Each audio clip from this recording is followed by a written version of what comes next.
You're listening to the ESO Network, your station for all things geek.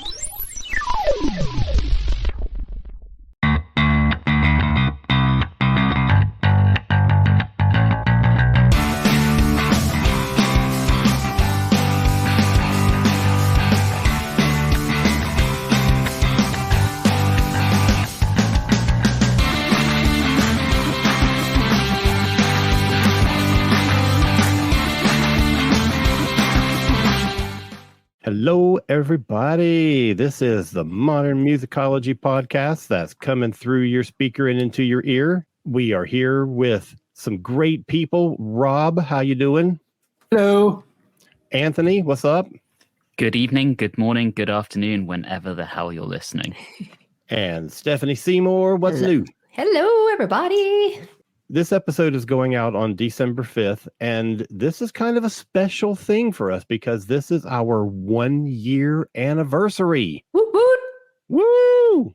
1 year. Who could have ever predicted that we would go a full year? So we're going to talk a little bit about that in a moment, but first, let's talk about what you guys have been listening to this week.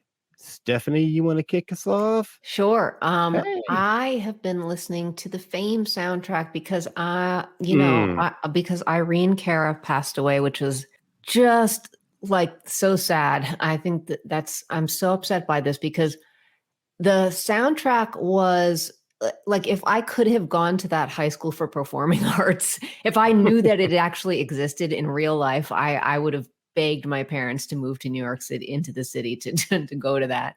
And she was just like, her character in that was just my favorite character. And so those were just songs that I grew up with, that I loved. And her voice is outrageous. Out Here on My Own is possibly one of my like top 50 songs of all time. Also, by the way, written by Leslie and Michael Gore. They wrote their siblings, and they wrote actually a few songs on that, if not most, on that soundtrack. Anyway, so I have been listening to Irene Cara pretty much nonstop since I found out she passed away.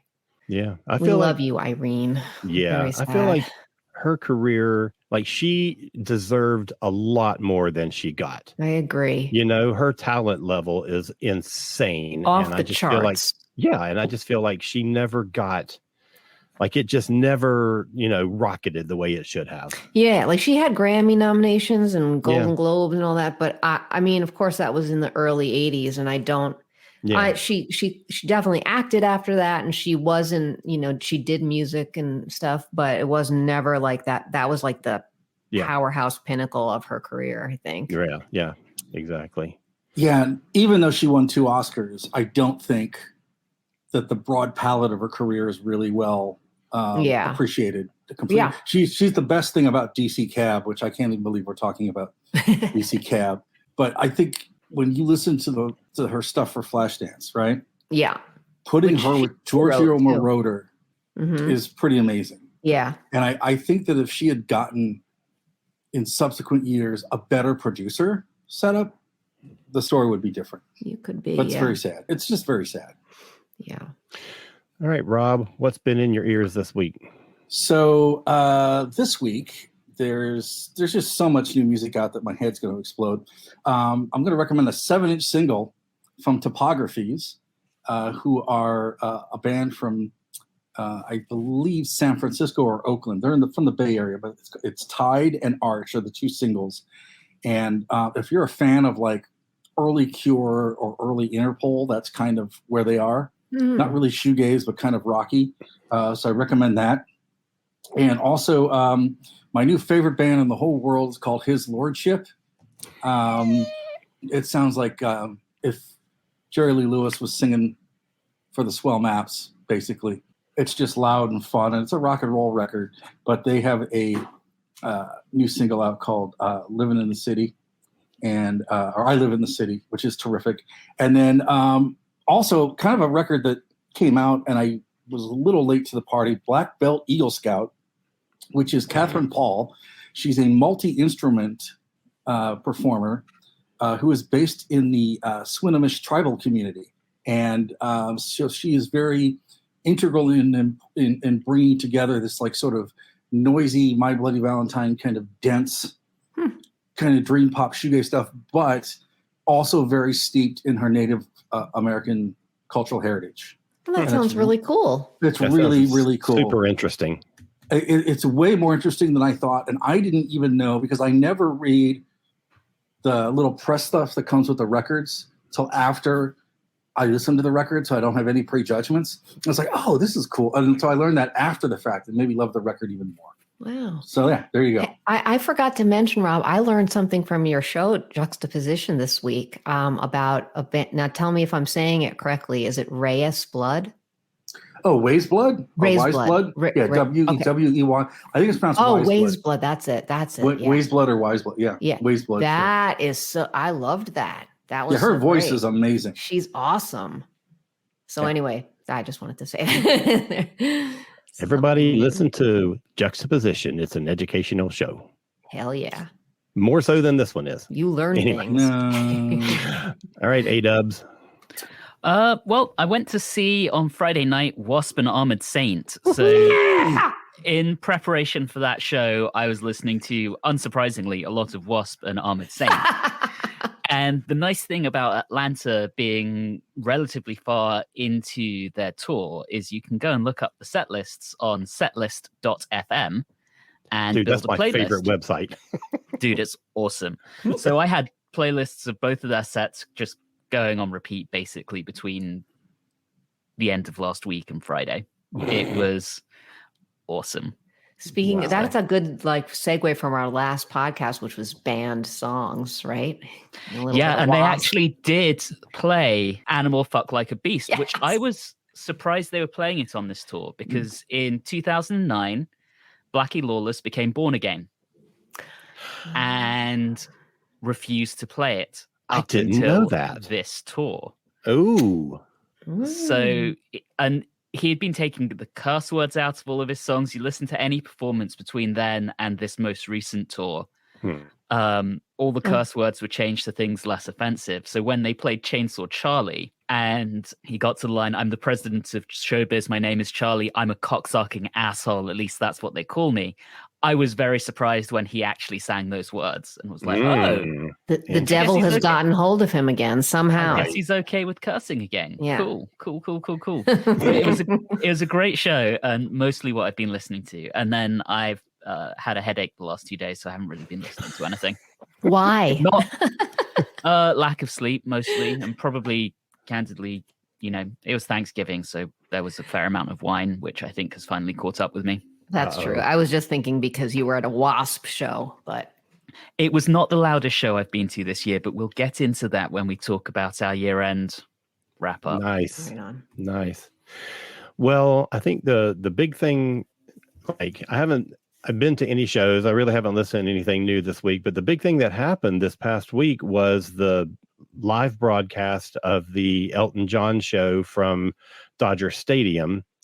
And this being a pretty busy week, it's a 3-hour show. So I ended up having to kind of watch it in chunks. So that's kind of been, over like 2 or 3 days of this past week. I've been spending with Elton, and I mean, it was a pretty good show. He definitely sounds like he's 75 years old. Some of the songs came off really good, and some of them, he just doesn't have a way to sing some of the older songs, in a 75-year-old voice that comes out. Some of them he adapts really well, and some of them just don't fit that well. Yeah. And he mostly stuck to 70s songs. There were very, very few 80s or 90s hits. It was mostly 70s stuff. So, when his voice was a lot higher and he had a lot more upper range and that kind of thing. Yeah. It was mostly all the songs that you would expect, most all of the big hits, the non-hit concert staples that he pretty much always does, like Have Mercy on the Criminal and Take Me to the Pilot and those kind of things. He did those. A couple of big surprises in it was that Brandi Carlile came out and did Don't Let the Sun Go Down on Me with him. Wow. Which was amazing. Kiki D, of course, he wheeled out Kiki D. And okay, so she is also 75 years old. So I was kind of looking him up just because she did not sound very good. I hate to say that, but she just didn't sound good. So I was like, is she older than him? Turns out they were born like 2 weeks apart from each other. So they're almost exactly the same age, but she looked great, but she just didn't sound very good. Bummer. Hate to say that. And then the first encore they did, he and freaking Dua Lipa come out and sing Cold Heart, which was the big hit of this past year, where it took like 3 old Elton songs and mashed them together, and she sang a line over those things, and that was kind of neat. So it was a fun show. It was pretty good. I don't know if I'd ever watch it again, but yeah. I just can't believe he's like I don't know. I mean, I can believe it. It's just that, wow, he's pretty much the first record I ever owned, that I bought with my own money. And it's just like, that's so sad to think that he's just that old and we're all getting old. I know. And his first hit was Your Song. That was the first thing that really broke in America. And that's around the time that I started really paying attention to like top 40 radio and stuff. So I have been listening to Elton John for as long as Elton John has been Elton John. I mean, wow. It's crazy. And then right before the encore is like the last thing before the last song that he did, he brought out Bernie Taupin on stage because he's like, I would never be where I am now if it weren't for Bernie Taupin. And that was pretty cool. What an amazing partnership they've had. Yeah. Yeah, exactly. All right. So guess what, y'all?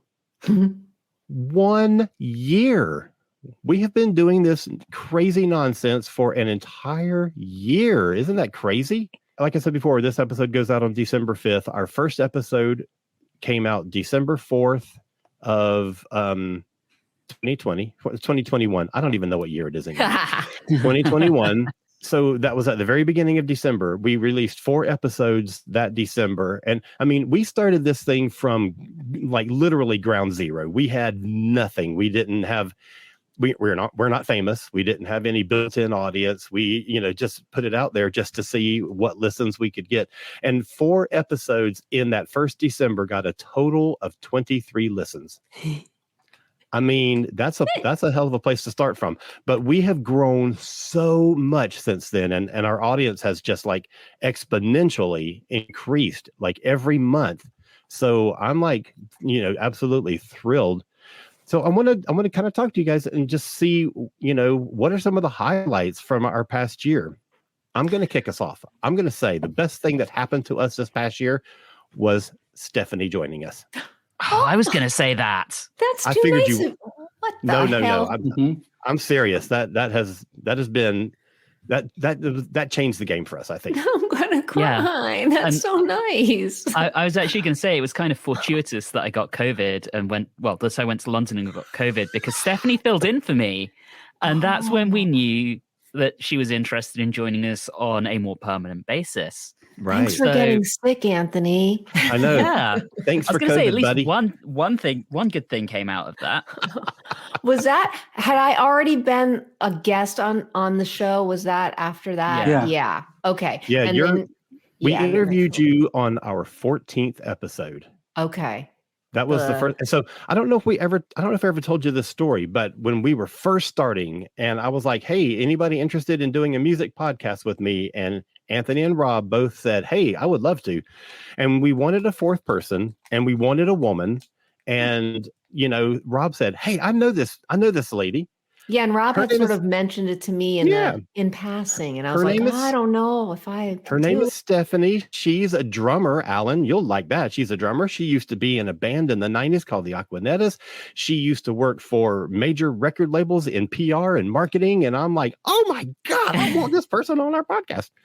So, well, that's so sweet. And if it wasn't for Rob, I guess thank you, Rob. Also, of course. Well, you took a little more coaxing to do it than I thought you were going to do it. Yeah, because you know what? I didn't have the vision of what this was. Like, I was nervous because I'm like, I don't really, because you know what, you guys, I mean, I don't listen to as much new music as you do. You are all well versed, much more than I do. So I was nervous that I wouldn't really have anything to talk about. But since we do all these different topics now, I get it. And it's like I totally can contribute and I feel, comfortable. And I was just nervous more than anything. Wow. Yeah, because I was like, why are you worried about this? You'll be great. Aw, shucks. And you have been great. Well, Yeah. I'm so happy to be part of it. I really am. It's like I look forward to taping all the time, and I'm just like, I talk about it all the time. And you did settle in not only to the podcast well, but sort of in your unofficial role as den mother, as well. Like, hey, I'm going to do the Instagram. Let's get this done. You've sort of taken over the. Well, it's promotion in my blood, right? It's the promotion from the record labels, I guess, makes me want to do that, with everything I kind of have, with everything I get my hands into. So this is no different. And the first episode we did with you, the one where we, it was like an interview with Stephanie Seymour, that episode did really well for us. And that was in our top 10 for the longest time. That was the girl groups one, right? I mean, that was the second time you came on with the girl groups one. Oh, okay. Yeah, the first one we just interviewed you, and we were like, "What was life like with the Aquanettas?" And that kind of stuff. It's so weird because that was like back in March, I think, of the first. I think so, yeah. And I can't believe it. It still feels to me that I've only been doing this with you for like 2 months. I don't know why. Because time is an illusion and doesn't matter anymore. Right on. I guess so. Right on. So anyway, Stephanie, I am thrilled to have you as part of our little family. Well, I am so happy and I love you all. I mean, totally do. We love you too. So let's talk about some of the other highlights from the past year. Well, I'll tell you, that's a highlight. Anthony always saying that he's not really into Oasis yet. Like, every other show, basically, he's talking about Oasis in some capacity. And then finally admitting it. Yeah. That they're a guilty pleasure. Finally. Yeah. Finally came out of the not closet. So secret guilty pleasure. Yeah. I feel like I have to mention the big one. Yeah. Right. And I know this is really Stephanie's big fangirl joy, but getting Gina on the show. I mean, like, how could we top? That's like, how are we going to top that ever? I think that has. Right. I mean, that definitely has to be the highlight for all of us. Just having someone of that kind of stature. In case anyone doesn't know, we had Gina Shock on this show. Gina from the Go-Go's, who is my all-time fabulous drummer of the Go-Go's. Yes, but not as good as Stephanie. No, much better than Stephanie. But you're right, Anthony. I think that was just an amazing. She was so charismatic and energetic and just like, what an interview. I mean, everyone should go listen to that episode. They will learn things. Yeah, she was absolutely not what I was expecting. And I kind of love that.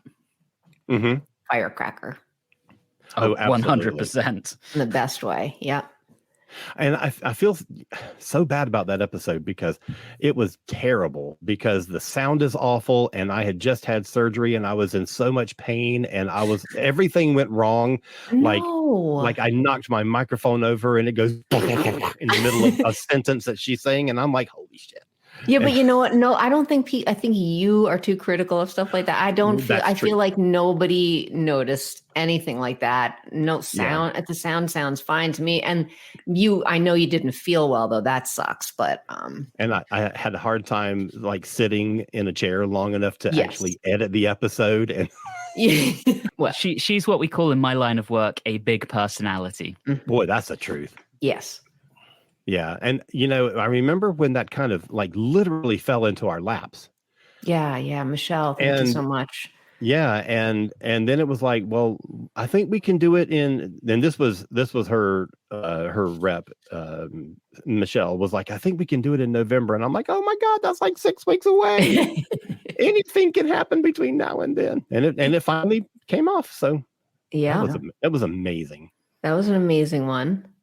Also, I would say, the one that we just sort of reposted, the one with Ira Elliott from Not As That was awesome. God, that was fun. That was so fun. He has such great energy. Yeah, and I want Yes. Ira to come on again, and maybe with Matthew. I would love that. Yeah, Ira and his band Not a Surf are starting their European tour tonight, the night that we're recording this. It's their first night, right? Yep. Yeah, they're kicking it off at the Garage in North London, which is a wonderful, intimate little venue. It's kind of a little bit of a hole in the wall, but it's really, really fun because of that. And the audience can get right up there against the stage. So I know those guys are going to have a great time. I saw Blaze Bailey, ex-Iron Maiden singer, there back in, I don't know, 2004 or something. And I love that venue. Oh, that's so cool. So I think that once their tour completes and he's back home, I think we should get him on again and, hear all about the tour and everything. Yeah, that would be so fun. So what the That'd be episode amazing. we did with Ira was what makes a good drummer. And of course, Ira's a great drummer. So that's, again, everyone should check that one out. Yeah, that was a fun one. I never get to talk about music with people because most of my friends aren't on that same sort of level. I know them through other different circles. Just being able to actually talk about music and geek out about it without having to explain, and they sound like this. That sounds like Tibetan throat music with, or whatever, right? Which is great. And then, the thing is too, I love the fact that I could talk about music and actually learn something too, which is great. I can't imagine, I didn't imagine that this would take off as rapidly as it did. Not that I didn't think it'd be good. I just thought that it would take a while because you always hear you slowly build. Steph knows because when you work a record, you hear slowly build. But sort of I would think after we got Ken Brown on, we kind of got a little momentum, and then Gina really picked up from there. So that part of it was cool. I loved having. So the first sort of official guest we had was Nick Griffiths, who wrote a book. Nick was great. Nick was great. He was.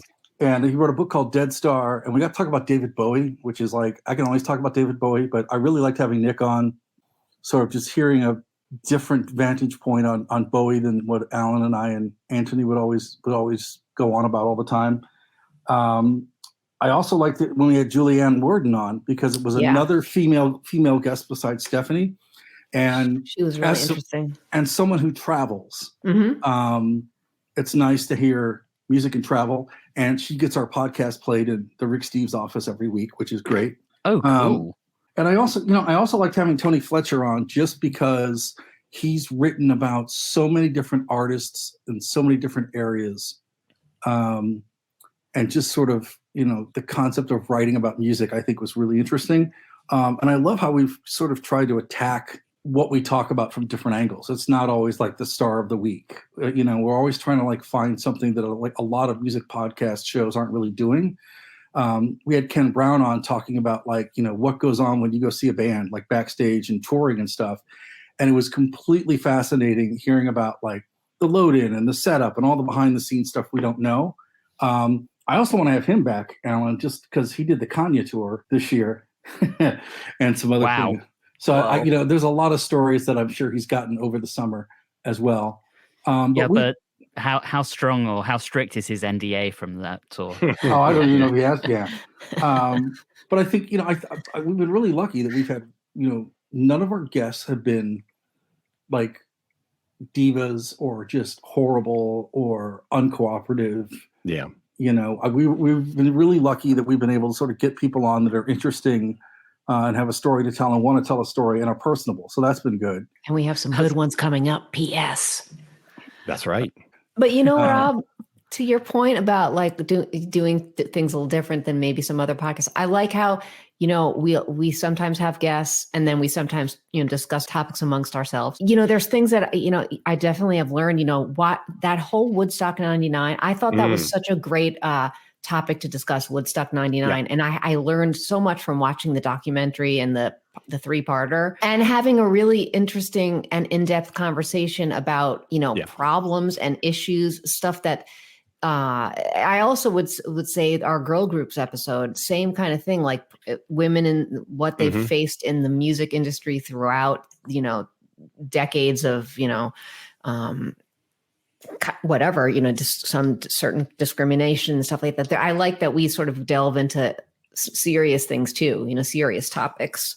I got to say, I think the Woodstock episode is one of my favorite ones that we did. Yeah. I think that generated a really, really fun discussion. Yeah. Yeah, I agree with that. I thoroughly enjoyed that.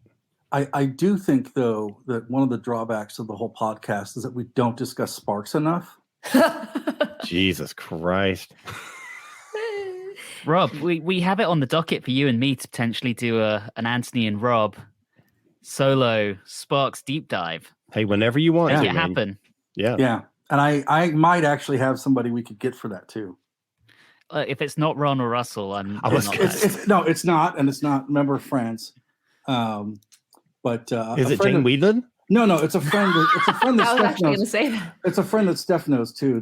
That actually like worked their records in real time in like the late 70s and 80s. Oh, how cool! Yeah. Oh, cool. Okay. Yeah. I'd be totally down with doing a Sparks deep dive. But we'll find a time to do it. Yeah, I think the other thing too, Steph mentioned we don't want to talk about stuff that we're not afraid to talk about stuff that sort of is relevant. But I also think that we've managed to do all of this without being heavy-handed. There's a film podcast that I love because I love old movies, but I cannot listen to the host longer than 5 minutes because it's got this like pretentious English professor sort of voice thing going on. And I just love the fact that we're just sort of all really down to earth about it.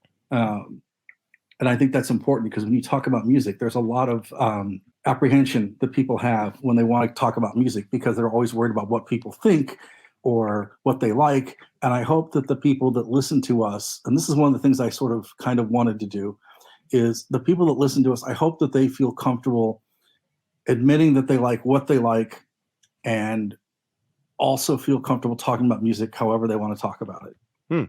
Because in this world that is completely messed up, that is completely just off kilter and dystopian, music is the one thing that is a simple connecting force for people of different backgrounds and races and genders and sexualities.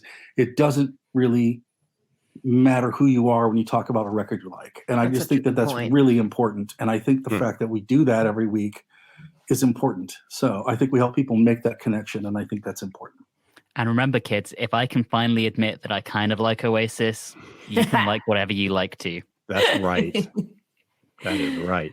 I want to give a special shout out to an episode that I really enjoy, but remains our lowest rated one we've ever done.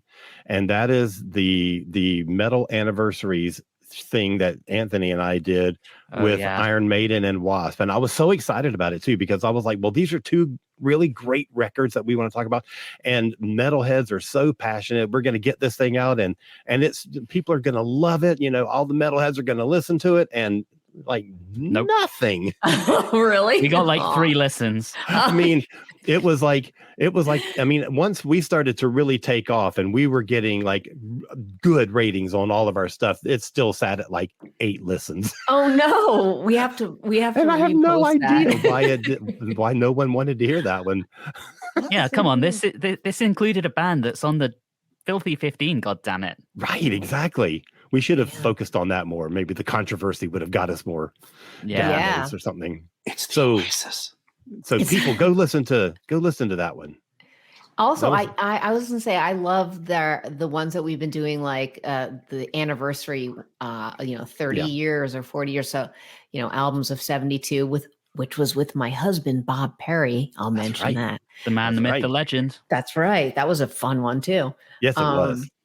And those are always fun to review albums that have been out for milestone kind of marker years and just delve into years that you remember. And then because once you start thinking about here's an album, it's like a snowball effect, and you just start remembering so many more things about those years and the music you listened to and what you were doing. I think that's so fun.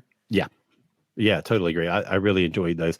And we did 4 of those this year. We did 72, 77, 82, and 92. And we're going to put those out again at like in December. We're going to run those like kind of special thing. So look for that. I want to talk through something that still gives me a little bit of a chuckle every time I think about it, and that was me absolutely losing myself at Liquid Shit. I knew you were going to say that.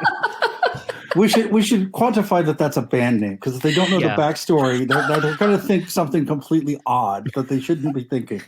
Yeah, there's a I don't even know what subgenre of metal they are. I think they're probably like noisecore or something like that. Band out of England called Liquid Shit, and we were looking at music festival lineups, and I was reading this one that was like Death Fest or something, and as I was getting down the list of bands, I got to this one and I was like, Liquid Shit, and I don't know, Alan, it must have been about 5 solid minutes that I was laughing for. Oh my god, that was the best. That was so I just couldn't. funny. I was the definition of can't even at that point. Totally. That's too funny. Oh my gosh. Just want to say Liquid Shit are not very good. Don't listen to them.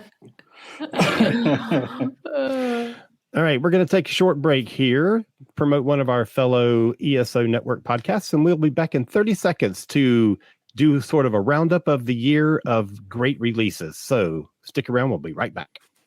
What will you do when your child asks? What were Saturday morning cartoons? What were Saturday morning cartoons? What's wrong with you? Or will you handle it the right way? Sit down, baby girl. Let me introduce you to my friend Mark McCrae. Join Dan Klink and I on the Best Saturdays of Our Lives podcast as we take a unique behind-the-scenes look at the history and dynamics of animation with plenty of laughs along the way. The Best Saturdays of Our Lives podcast is a proud member of the ESO Network.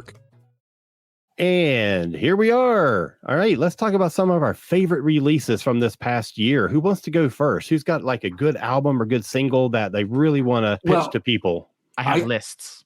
I have good. Lists. I always have lists. I do think, though, before we start any discussion of this type, we should just acknowledge and get it over with. We'll talk about the elephant in the room, Steph. You have brought the earworm of the year to all of us. Oh, man. Yes, I agree. Thank you. Heck, Are you talking about my song "There Was a Time"? Yeah. Is that what you're referring to? Available now. Not the one on KTEL. No, I just think that we should all acknowledge that you have the earworm of the year. And I honestly have to say, even if I didn't know you, that song is still probably the earworm of the year, just in terms of me listening to lots of record. I'm like, damn, this thing is so annoyingly catchy and perfect that it's an earworm. And literally when we log off the podcast every week, I still somehow have that song pop in my head as an earworm. Wow. So you have been sort of the one constant earworm throughout the year. And I just wanted to Thank you so much. And Rob, I think you know that. I think I told you this to you. You were literally the first person in the country that played that song on the radio. Oh, you were the very first. I mean, there were some very close runner-ups that were second, but you were first. So thank you. That's so awesome. And you got the ball rolling. Yeah, I was going to say, I want to pile onto that on the praise for There Was a Time, because when I first heard it, I was like, this is very good, but it's not really my thing. Exactly. Yeah. I listen to a lot of really heavy stuff, and that is not this song. And I kind of let it simmer for a little while. And a few weeks later, it just randomly got stuck in my head. And I went back and I played it. And I was like, okay, all right, this is, I'm getting it. And then 3 weeks after that, it was on my favorite songs of the year playlist and all that kind of stuff. And I was like, it's so out of place because it's wedged between Bloody Wood and Slipknot. And Liquid Shit. No Liquid Shit on my playlist. But it made it to the best of 2022 playlist for me. Wow. No, I say best of the songs that have been relentlessly stuck in my head in 2022 playlist, which is far less catchy as a playlist title, but you get the drift.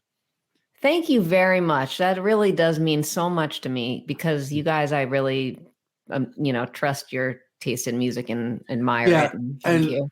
It is by also technically not in my complete wheelhouse.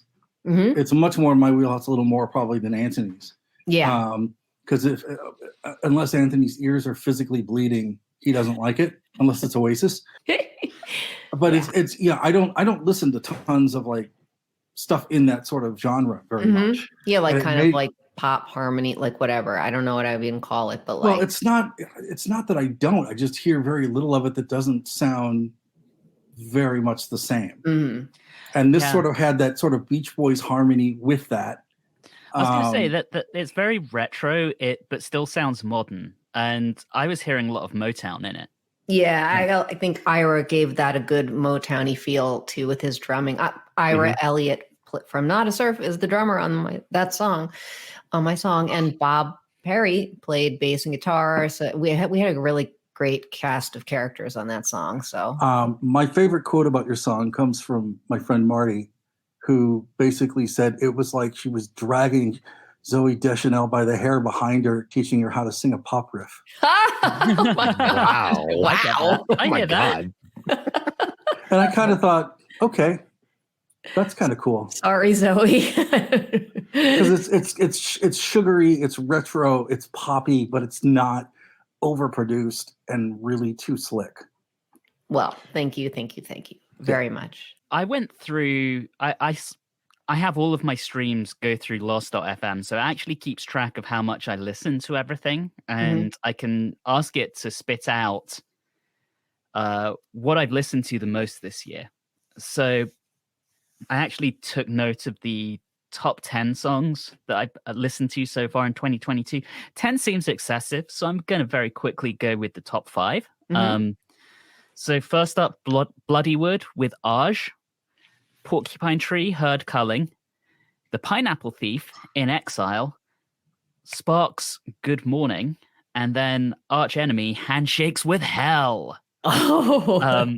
So at least one of those feels a bit odd man out in Sparks, Good Morning, with the very kind of peppy piano-driven tune. But I've apparently listened to a lot of metal this year. I would think Porcupine Tree would be your number one. That's what I was going to say. I'm surprised that Bloodywood knocked Porcupine Tree out of the number 1 spot. And it was significantly so. I mean, wow. Yeah, that song Arj really got in my head because it's all about positivity and, you know, rising up and being the best version of you. And I was like, yes. But also, I think they were kind of a recent discovery, and you've been listening to Porcupine Tree for like a long time. Yeah, about. So I think the years. newness of Bloodywood was. Yeah, I mean, when we get to best albums of the year, I think you'll see a slightly different order. But this is purely what I was actually listening to and how much I listened to certain songs. I thought that was fairly interesting. I'm not sure that's what I would necessarily pick as my favorite 5 tracks of the year, but they're the 5 I've listened to the most. Yeah, it's been, I know we'll get to concerts in a minute. I'm surprised how much music's come back so quickly in terms of like concerts and stuff that we can have these things again, like, oh, I like this album, I like this single, because it's almost like we've been so disconnected from the world for 2 years. So having a favorite record again, it's like, oh yeah, because we all sort of got away from listening to music all the time because that's all we had, right? So for me, it was much more probably of an album year than it normally is, because I'm normally a song year person, but it's been much more of an album year for me, where I'm listening to more albums all the way through. Just like it used to be. Yeah, which is great. I mean, it's like I've had to sort of readjust how I listen to music, because I've just, I would hear songs because those people that work at record labels always say, this is the song, listen to this or listen to this. And, so you're trained like to go to the focus tracks, right? Remember that, Steph? Yes, I do. So you have to sort of unthink that, right? And I love the fact that we sort of deep dive on both songs and albums, which I think is great. It's interesting you say that, Rob, because you listen to the trends that are coming out of the music industry and you only need to listen to artists speak. And it feels like a lot of people feel like the album is even less relevant than it ever was, because you can go on to Spotify and listen to a track. You can go on to Apple Music and download a track, and anything can chart. It doesn't have to be a single anymore. If it gets a certain number of downloads, it will chart. You even hear artists talking about, well, I think I might not do another album. I'm just going to release songs here and there, maybe 2 songs at a time. So it's felt for a while like the album has almost been a dying art, Mhm. and maybe something that's a little outdated. So to hear you say that 2022 for you has been the year of the album is really interesting. You're bucking that trend, my friend. Well, I think some of it too. I was thinking about this the other day, and some of it too is I think we have to sort of say is almost by retro effect the Beatles, because we've talked about the Beatles so often in the last 2 years that people are going back and listening to the Beatles as albums. Yeah. And I think that that's one of the things that's kind of reset everybody's heads to that, right? Because they have to listen to all of Let It Be, or they have to listen to all of the White Album. And I think that's part of it too, is that we're starting to talk about older music more. Do you mean as a society or just on the show? I meant as a society, because I think we kind of just talk about whatever. But I think there's almost two strata of people too. There's the regular people that are just like bull in the wool, spend 5 hours in a record store or at home listening to music and just going down the rabbit hole and seeing where it goes, and then wanting to learn more. And then there's just sort of I just want something on to keep me busy. And I think those are the folks that listen to the streams and the 1 or 2, 3 hit things, right? But I still think there's enough of us old dinosaurs around that like albums, right? And want to hear different things from point to point and hear the musical journey that the artist has made. Because I think that, out of respect, if an artist takes the time to make an album, if I'm just going to listen to one song on it, that's kind of not respecting all the hard work they went into it. Mm-hmm. And, I think about sorry, Alan, I think about Sparks, and it's like, how much great music would I miss out on if I only listened to the single that was on the Sparks record, right? So there's lots of bands that are like that. Yeah. And I think that's important. And some of Sparks' best songs weren't even singles. Yeah. I mean... And that's how it is with so many bands. I mean, that what you end up loving is not the single. Yeah, totally. Yeah. The single in quotes, but yeah. Yeah. All right. So what are some of your favorite albums from this past year? Whether it be new releases by a new band or, something from an old band that's got re-released or something. Steph wants to go first. I have 2. Yay! And they're probably the only 2 albums I've listened to this year. But and you know what I'm going to say? Number 1, it's Daniel Lanois' album Player Piano. Mm-hmm. What? We have no idea. Who are you? What? Crazy. Came out of left field. But it's true. It's a beautiful instrumental album, piano, obviously all on piano, moody, retro-y, if that can be a thing for a piano album. It's just a really evocative, beautiful album, and I love it, and I always listen to it. The other one is Arcade Fire. We just love it. And that's another thing. It's like, talk about like kind of totally polar opposite kind of sounding albums, but I feel like it's so inspirational, and it talks inspirational in that it talks about issues that are relevant today that really speak to me. I feel like they are like very aware of the anxiety and the trauma going on in the world, and they really communicate that through this whole album. My favorite song is End of the Empire, which is an amazing sort of like 9-minute 4-parter. And there's a lot of really super cool videos that go along with those songs that I think people should watch. And they did a fanzine that comes with it too. Yeah. Which is awesome. I mean, they didn't hold back. Yeah, that's on my list of stuff for the year too. I did sort of listen to it when it came out, and the world was just so bogged down with everything that I'm like, I can't listen to this right now. Yeah, it's pretty heavy. And then I came back to it now that it's sort of the pedals off the gas a little, and it's really it's probably the best concept album of the year. They're maddening in that, if you try to again want to play a song on the radio, you've got to navigate. Am I playing part 2, part 4, part 5, and then when people they have a lot of different And then people are like, why is it anxiety 2? Why isn't it anxiety 1? Why are you playing 2 and not 1? It's like, just shut up, right? So they definitely do what they want to do, which is great. Yep. I have a top 5. Do it. Because of course I do. And then I have top 5 new albums, and then I have a shout out for some reissues. So Unsurprisingly, my album of the year, the thing that was highly anticipated after this band had not put out new material in 13 years, was Porcupine Tree with Closure Continuation. Now, I do want to actually emphasize here 13 years because they actually split up for a while. This isn't a Metallica situation where they just take an absurdly long amount of time to write material.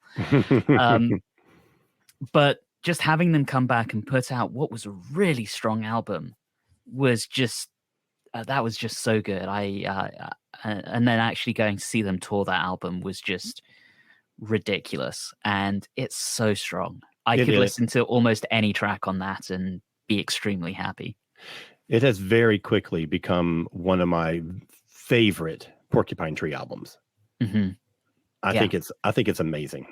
It's easily up there with Deadwing for me. God, yes, absolutely. All right, my number 2, Arch Enemy with Deceivers, which is a lot heavier than something I would have previously had on this list, but I don't know, something about it just really captured my mood this year. I think maybe coming out of the pandemic has put me in a slightly darker headspace, and so Alyssa's harshly growled vocals have really resonated, but that's been a really good listen. Standout tracks, Handshakes with Hell, as I already mentioned, and The Watcher. The Watcher is fucking phenomenal. I think I had that on repeat for about a week. Yeah, she has a sick voice.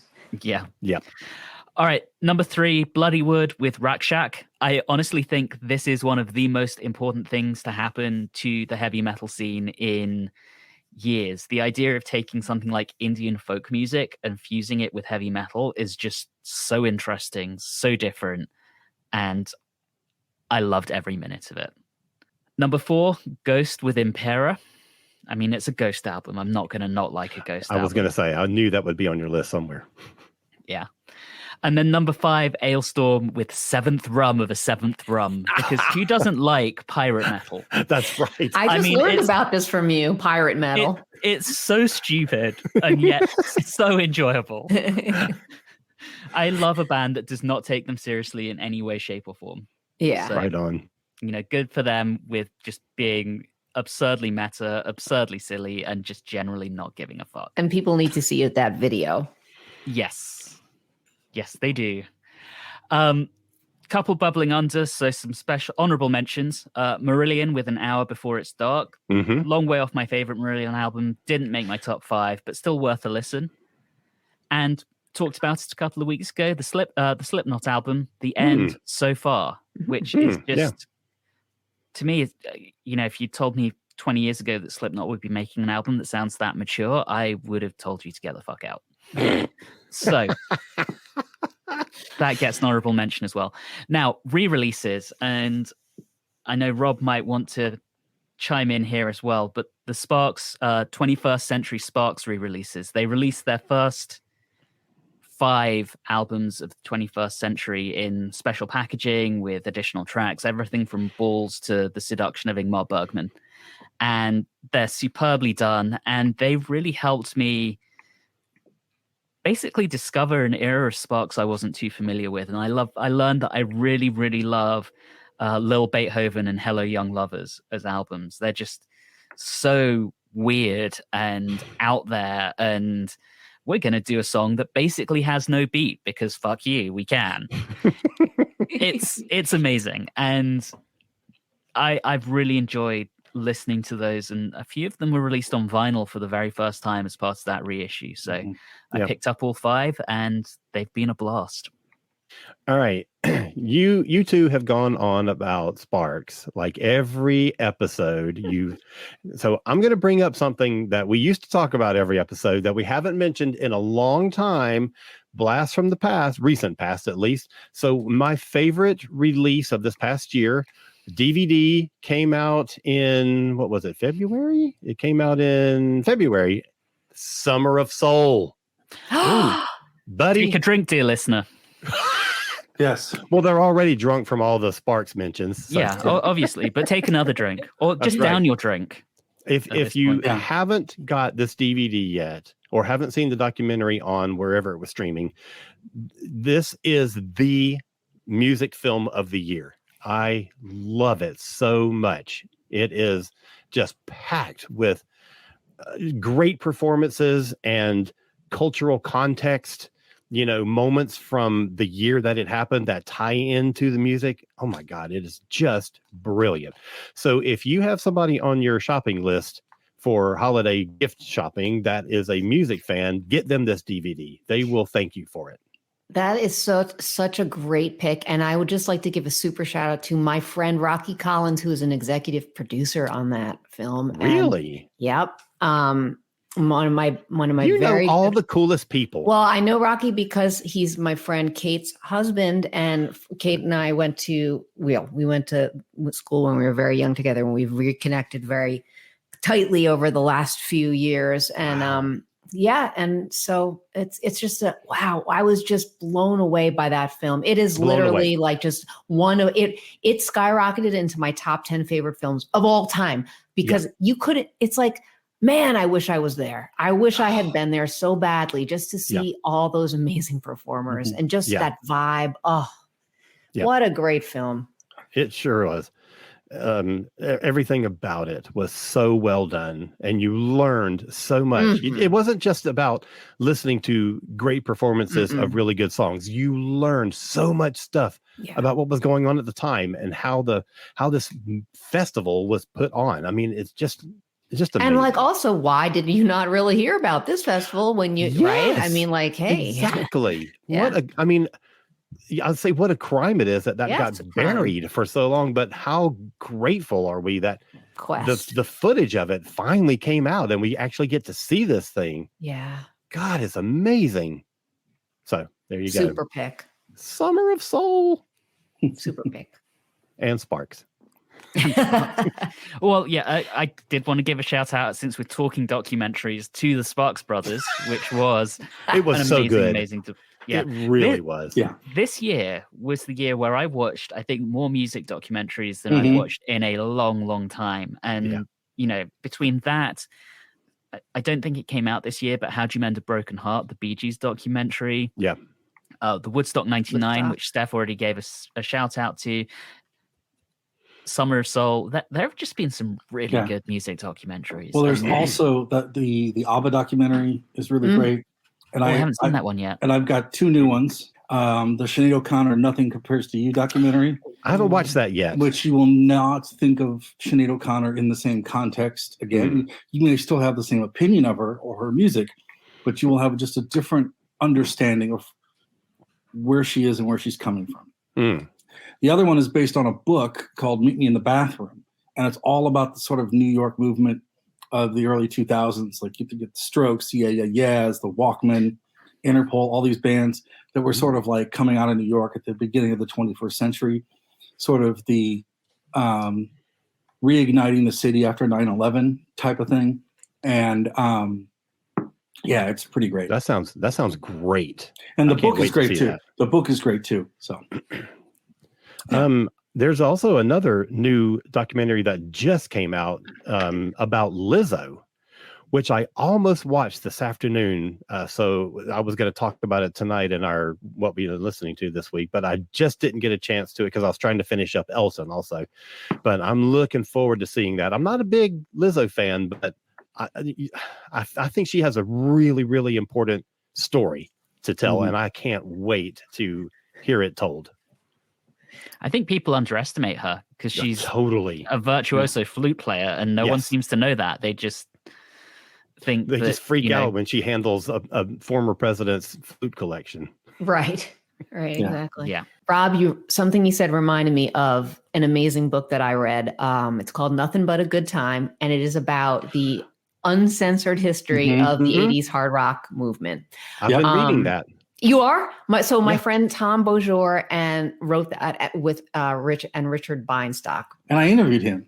Oh, okay. There you go. So, it's really, it brought me back because I have to say that I was so into that scene. I was all about it. I used to, frequent the Cat Club all the time in New York City, which was where all those bands played. And I was so into that scene, and it just brought back so many funny and good and wild time memories Yeah. for me.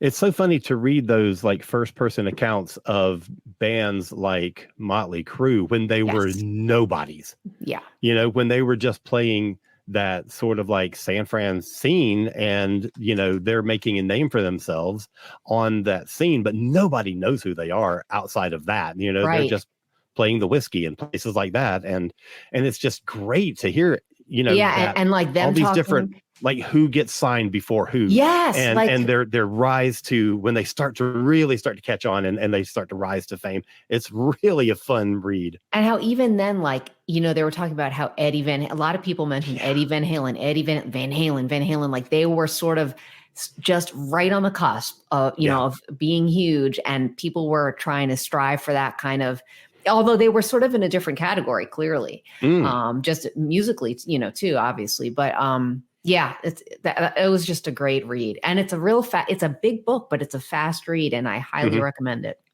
And it was also interesting too to see like Don Dokken and how many different things he was involved in, and I really love hearing when there's an account of something that happened, but everybody thinks it happened a different way. Yeah. And you get all these, you know, well, that guy's a fucking idiot. He doesn't know what happened. And that guy was like, well, this guy doesn't know the whole story either. And it's just, yes, it was put together really well in the way the really stories were told. Yes. Yeah, it really was. I love the Mickey Brainy book from Lush called Fingers Crossed. It's an interesting perspective on sort of the heyday of like that 90s alternative music, like time span when like anything that was like alternative on like commercial alternative and indie radio was like hip, because, you know, Lush were a band that was fronted by a female. So at this time you have a band fronted by a female sort of like knocking on doors that were traditionally being knocked on by men at the time. And hearing her sort of talk about her going through fame and everything is really interesting. That book is great. And the Bob Stanley's Let's Do It book is just phenomenal. It's sort of about the early years of pop music. So if you want to hear about music from the 30s and 40s and before we started getting like rock and roll, that's really great too. So circling back to albums and stuff, I still think my favorite album of the year is one that came out like in January, which is interesting because the records I loved this year were ones that came out like early in the year and they just sort of never stopped. So like Beach House did this crazy thing where they released a 4-sided album of stuff. Like they clearly had plenty of time in the pandemic to make an album, but it's called Once Twice Melody.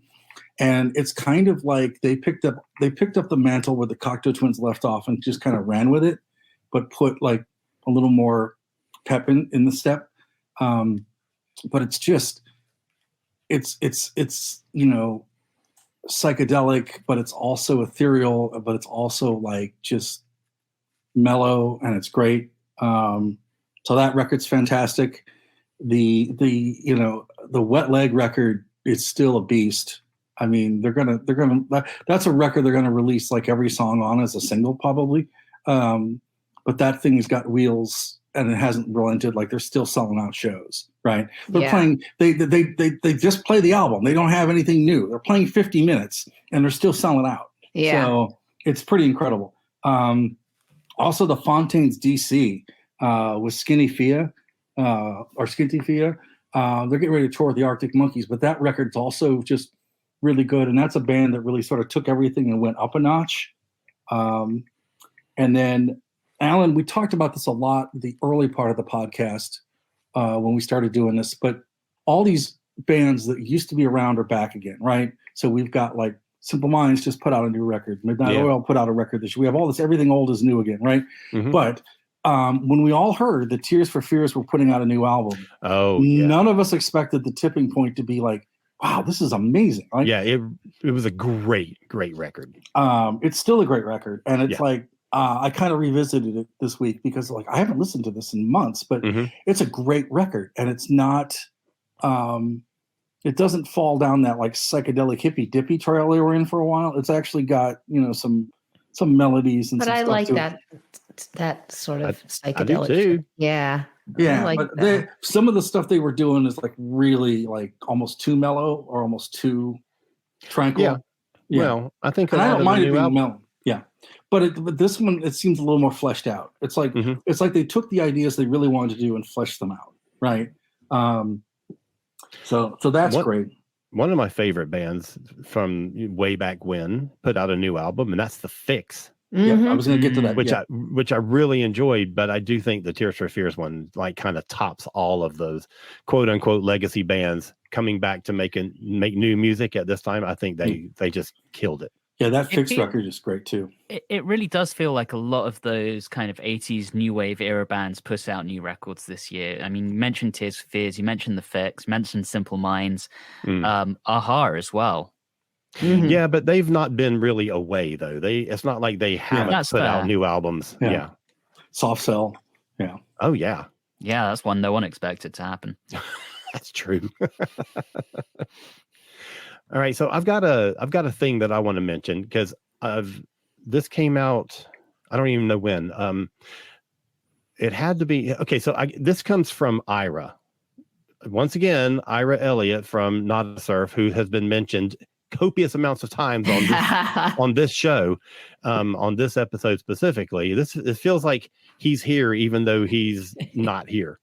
So, but he posted a video of a song that a couple of his friends did. He posted this in September, so I'm guessing that's about when it came out. His friends are Ian Lee and Sarah Sargent, and they put out this song called I Am a Robot. And I have been obsessed with it ever since he posted it. I remember you talking about that. Yeah. Yeah. I mean, and this is something that it's not anything that's available that you can download or stream or buy or anything like that. They're looking for a record deal, but they put this song out on YouTube with a really, really cute video to it. And I played it and I'm like, holy shit, this is great.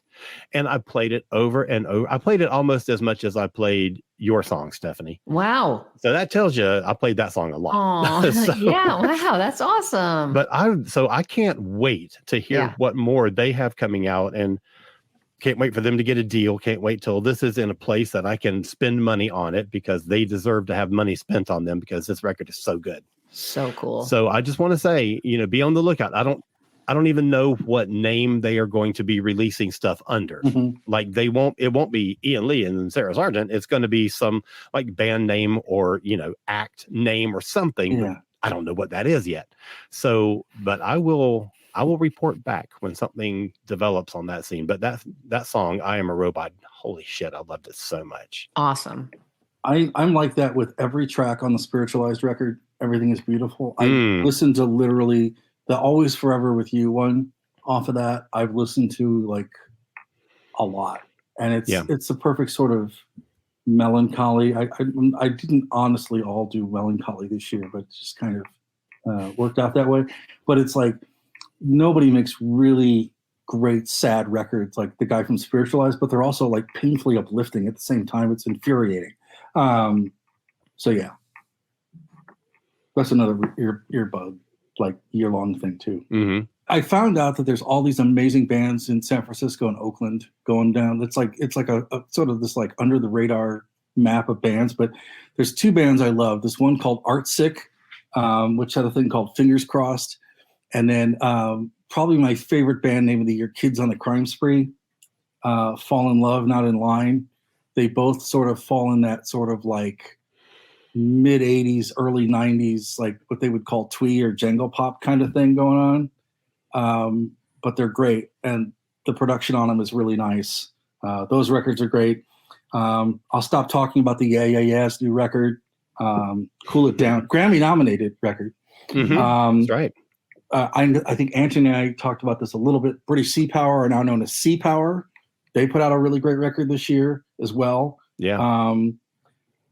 There's a new dry cleaning record that's great. There's a band from Chicago I love called Horse Girl that made a great record. And hang on, did you say just dry cleaning? That's the band name? Yeah, they're called Dry Cleaning. Yeah, I was thinking the same thing, Anthony. Yeah. Okay. Their new album's called Stump Work, and of course. No further questions. And they have a song called Gary Ashby. It's just a song about a guy she knows named Gary Ashby. Yeah, they're great. Okay. Wow, modern music, am I right? Am I right? We need to get a double bill with dry cleaning and liquid shit. Well, the Horse Girl record, Versions of Modern Performance. And Horse Girl. You'll love the title. You'll love the. I found out today there's a band called Real Estate, so I'm thinking they're the great too. headliner of Real Estate and from, dry cleaning sounds there you amazing. Go. Real Estate's from Jersey, and they're fantastic too. All right, very quickly before we wrap up, I did want to give a shout out to shows because we didn't really touch on that. You know, I only saw 4 shows this year. I know Rob was at like 27 million. Jesus Christ, he went all over the country to see shows. But of the 4 I saw, I mean, 2 of them played with backing tracks, 2 of them didn't. And the 2 that didn't play with backing tracks were, in my mind, a lot better. And I said that before I knew that they played with backing tracks. But Sparks, 100% best show of the year for me. That I've said it before. That was almost spiritual. And, you know, I saw Porcupine Tree. I saw one of my bucket list bands in Radio City Music Hall, and yet I still think the Sparks show at the Eastern in Atlanta was a better show. That's amazing. That said, Porcupine Tree were my number 2, and then Wasp and Armored Saints and then Bloody Wood were in last, just because it was too goddamn loud. Guys at the Masquerade, mixers, bring it down a little bit. It's not fun if I can't hear the music because it's too loud and it's blowing out my eardrums. Right. Sparks was our first show after the pandemic. Same. We went to Chicago to see them. The night they played in Chicago, every venue had a show. Every venue, right? So they ended up playing in this like Greek Orthodox cultural center, right? Which was it used to be an old movie theater, so it's beautiful. But it was absolutely probably the 2 most upliftingly beautiful hours of music I heard all year, right? It was just, I can't explain it. The only person that will understand it is Anthony. It's like going through Nam together. You sort of, you know, it's a thing you experienced, and if you weren't in on it, you didn't. And Alan, when they tour next year, you're gonna go see him. With me. It's gonna change your life. I almost think he shouldn't go with either one of us. I almost think he should just go on his own. But yes, if you go with him. So I'll be there. You can go with me, or you can just be in the same place as me. It was amazing, right? Also, I saw OMD in Atlanta, and I've seen them a couple times. And, you know, they still use a drummer. They still use a bassist. And even though they're sort of like the closest thing we have to Noi or Kraftwerk, their live show was amazing. Circling that back I saw the Kraftwerk show this year. That was just, the problem is like, I saw these other great shows, but they weren't Sparks. The Kraftwerk one was really, really friggin' close. Really close. It was like, I just thought I'd see robots standing there like playing keyboards, but it was fantastic. I saw Nick Cave with Warren Ellis, just both of them, the night after Sparks. So that was sort of shifting the gear, the other level. It was so incredibly intense and powerful that you knew you were seeing an artist who had his son die and was still in pain, and that this was like almost like a release for him, right? But then you get the sheer musicianship of Warren Ellis with it, which was great. I talked about Godspeed You Black Emperor. They were great. Who else has a rotating film projector unit travel with them, which is fantastic. And then the probably the last big sort of big like arena type show I saw was the New Order Pet Shop Boys tour. And I did not expect New Order to sound as good as they do. Bernard's voice is pretty much shot at this point, but the other members of the band kind of picked that up. And while they're not as good as when they had Peter Hook, they are still interesting, and they're still doing some kind of cool stuff with doing new arrangements of their songs. And you know, the Pet Shop Boys sort of have this like thing down of like, you hire a theater person to basically set up your show. So you have a visual presentation that makes up the deficiencies that it's just you and a guy with a synthesizer, right? Or two people with synthesizer. So all of those were great shows this year. And I do want to say, on the heels of that, go see local music. Wherever you live, there are great local bands making great local music. Go see your local bands. Even if it's a cover band, if it's just a guy with a guitar or a girl with a guitar, go see local music because they need your money more than ever. I did go and see a local band. I went to see a little band called Jerome Newton, the band that fell to earth, with a someone who is on this podcast playing drums. Yeah. Woohoo! Alan! That was a good show. Yeah. That whole it was like 5 different acts. That was supposed to be last January for Bowie's birth/death days, and it got, because of a COVID surge, got pushed back to May. Oh. It was funny. My boss was in town from North Carolina, and so I took my boss with me, and he wasn't that familiar with Bowie, but I didn't quite warn him, mostly because I didn't know that there would be a drag queen Bowie tribute act, which he was like, well, that's interesting. I was like, I mean, she's really good, so I'm not complaining. Right. All right. So I guess that's it for our year. Now, we've still got a couple of shows this year coming up with some great guests. But this is a good first year. Yeah. I gotta say, this has been a lot of fun. Thank you all so much for making this a special year. And thanks to everybody who's listening, obviously, right? Oh, 100%. I mean, we love you all. Thank you so much. Yeah. We think you're really cool. Please keep listening. And, do us a favor and drop us a note once in a while, or, leave a comment on a post somewhere and let us know what you think of a particular episode or topic or comment that's been made, or, whatever. Yeah. Let us know what's on your mind. Alan, I would encourage, if anyone wants to hear us talk about a certain topic, yes, let us know as well. I mean, Facebook, Instagram, which Stephanie is expertly managing right now, drop us a comment on one of those saying, you'd like us to hear us talk more about the deathcore scene and liquid shit. Yeah. Yeah. All right, Stephanie. Yes. People are on the hunt. They're looking for you. Where can they find you? Okay. You can find me on Bandcamp. You can find me on Facebook at Stephanie Seymour Music. You can find me on Instagram at there_r_birds. And I also have a website, therearebirds.com. And streaming platforms all over the place. All over the place. Rob, where are people going to find you? Right now in my apartment. No. And your address is? Oh, no, I'm not doing that again.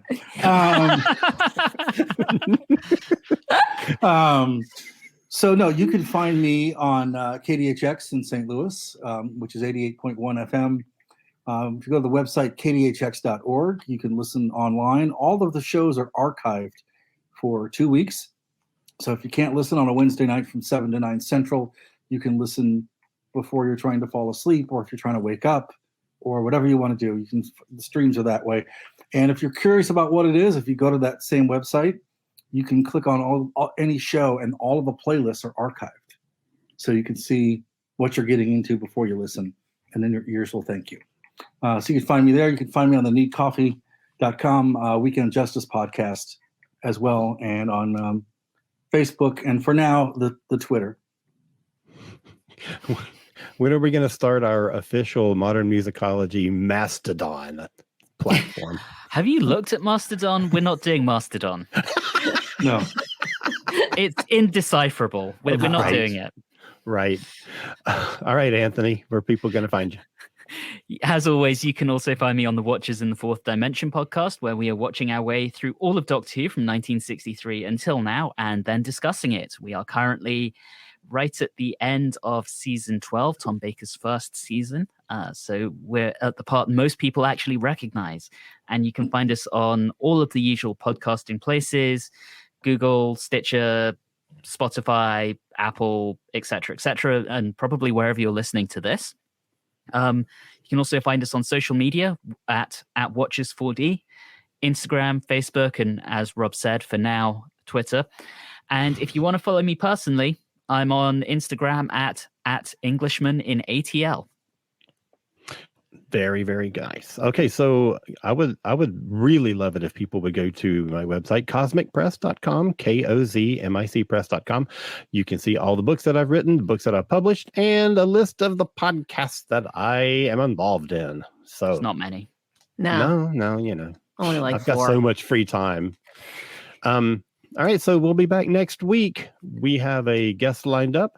Hopefully that will happen, and we'll see you then. Have a great week. Keep rocking on, and happy anniversary to all of our amazing listeners. This has been a broadcast of the ESO Network. Be part of the crew and help support our shows by donating to our ESO Patreon or by shopping at the TeePublic store, which can all be found at www.esonetwork.com. The ESO Network, your station for all things geek.